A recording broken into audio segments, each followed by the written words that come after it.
Del libro El diálogo de Santa Catalina de Siena. En este libro se desarrolla un diálogo entre Santa Catalina y Dios.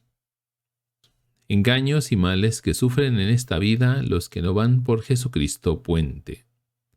Son víctimas del demonio porque se entregan en sus manos. Mi justicia ha hecho del demonio verdugo para atormentar a las almas que me ofenden. Si lo he puesto en esta vida para tentar a mis criaturas, lo he hecho no para que sean vencidas, sino para que venzan y reciban de mí la gloria de la victoria al ser probadas en su virtud. Nadie debe temer sus combates y tentaciones, porque los he hecho fuertes, y les he dado la voluntad fortalecida por la sangre de mi Hijo. En su poder está, pues, conservar su libre voluntad o perderla, según les plazca. Su voluntad es un cuchillo que pueden poner en las manos del demonio, para que los hiera y mate. Mas, si no se la dan, no consintiendo en sus tentaciones y sugestiones, jamás podrá herirlos. Antes, al contrario, se verán fortalecidos. Nadie llega a la virtud más que por el conocimiento de sí mismo y por el conocimiento de mí. Y este conocimiento nunca mejor se adquiere que en el tiempo de la tentación. Porque en la prueba el alma conoce lo poco que por sí misma puede para librarse de esos combates, de los que quisiera huir y que la hacen sufrir. El alma ve entonces que sólo en mi caridad obtiene la fortaleza. Si permito que sufran la tentación, es porque los amo, y quiero darles la victoria probando su virtud, pues sólo ante las contrariedades pueden ser probados. Mira, por tanto, como en esta vida los demonios son mis ministros, con los cuales ejercito y pruebo la voluntad del alma. La intención del demonio no es ciertamente la de probarlos en la virtud, ya que él no tiene caridad, sino la de quitarles toda virtud. Pero esto no puede hacerlo si ustedes no se lo permiten. Considera la insensatez del hombre que se pone él mismo en las manos del demonio, mostrándose débil cuando debería ser fuerte. Por esto quiero que conozcas lo que le sucede en la muerte al que en vida se entregó voluntariamente al demonio. En ese trance no espera ya el juicio, porque él mismo es su propio juez, y, desesperado, se encamina a la eterna condenación.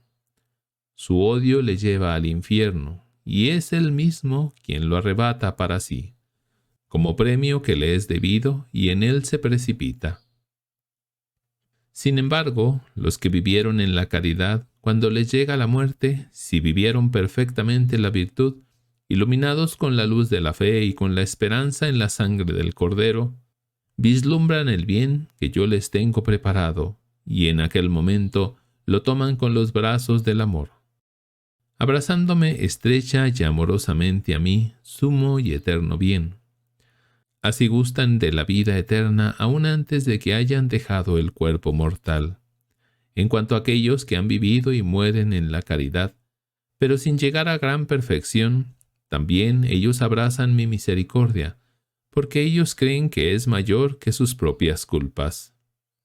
Mas los malvados pecadores hacen lo contrario, pues, previendo en su desesperación el lugar que les corresponde, se abrazan a él con odio, tal como dije. Ni los unos ni los otros esperan ser juzgados, sino que, saliendo de esta vida, cada uno va al lugar que le corresponde.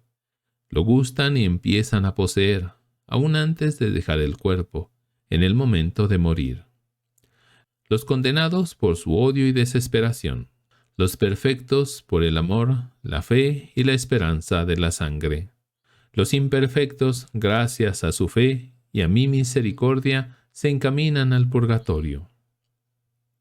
El demonio tienta bajo apariencia de bien, cayendo los pecadores en los sufrimientos que querían evitar. Ya te he dicho cómo el demonio invita a los hombres hacia el agua muerta, la única que posee, encandilándolos con los placeres y las grandezas del mundo. bajo apariencia de bien, con este anzuelo del placer los atrapa, ya que de otra forma no podría hacerlo, si no encontraran algún bien o placer personal. El alma, en efecto, por su naturaleza, apetece siempre el bien.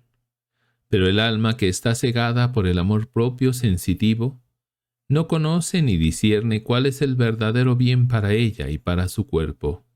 Por esto, la maldad del demonio le propone distintos pecados, que tiene buen cuidado de pintar con color de algún provecho o algún bien, y esto a cada uno según su estado y sus inclinaciones. Lo que brinda al seglar, no lo brinda al religioso. Una cosa ofrece a los obispos y otra a los poderosos. Te digo esto porque ahora hablo de los que se ahogan en el río, de los que de nada se preocupan más que de sí mismos, ofendiéndome a mí a la vez que a sí mismos. Se engañan porque queriendo evitar las penas, caen en ellas. Les parece a ellos que seguirme a mí, es decir, pasar por el puente del Verbo, mi Hijo, es camino demasiado duro. Por esto retroceden, temiendo esta decisión. Obran así porque son ciegos y no ven ni conocen la verdad, tal como te di a entender al principio de tu vida espiritual, cuando tú me pedías que tuviese misericordia del mundo. Entonces me manifesté a ti en figura de un árbol del que no se veía ni el principio ni el fin. Su raíz estaba hundida en la tierra, y esta era la naturaleza divina, unida con la tierra de su humanidad. Junto al árbol había algunas espinas de las que huían todos los que amaban su propia sensualidad, los cuales corrían a un monte de trigo malo, que representaba todos los placeres del mundo. Aquel trigo parecía bueno y no lo era. Por esto eran muchas las almas que en él morían de hambre. Otras, por el contrario, conociendo el engaño del mundo, volvían al árbol y pasaban por las espinas, es decir, por la determinación de su propia voluntad. Determinación que, antes de ser tomada, es la espina que encuentran en el camino de la verdad. Siempre están en lucha la conciencia por una parte y la sensualidad por otra. Pero desde el momento que el alma, con odio y desprecio de sí mismo, se decide con energía y dice: «Yo quiero seguir a Cristo crucificado», quebranta inmediatamente la espina y experimenta una gran dulzura. El día de su admisión en la Tercera Orden, tuvo Catalina una visión significativa. Vio un inmenso árbol cargado de frutos magníficos, al pie del cual se hallaba un zarzal espinoso tan alto y tan poblado que parecía difícil acercarse al árbol y tomar los frutos. Poco más lejos se levantaba una pequeña colina cubierta de trigos, que ya blanqueaban para la siega, y de aspecto muy hermoso, pero cuyas espigas, vacías, caían deshechas en polvo apenas se las tocaba. Después vio a un grupo de gente detenerse delante del árbol, mirar los frutos con deseo de alcanzarlos, pero las espinas los pinchaban, y ellos renunciaban prontamente a franquear el seto. Entonces, volviendo sus miradas hacia la colina cubierta de mieses, se lanzaban en esa dirección y se alimentaban con el mal trigo que había de enfermarlos y los privaba de sus fuerzas. Llegaban otros que tenían más valor que los primeros. Estos atravesaban el seto, pero al acercarse al árbol advertían que los frutos estaban demasiado altos y que el tronco era liso y de un acceso difícil, y ellos también continuaban su camino para irse a alimentar del trigo engañoso, que los dejaba más hambrientos todavía.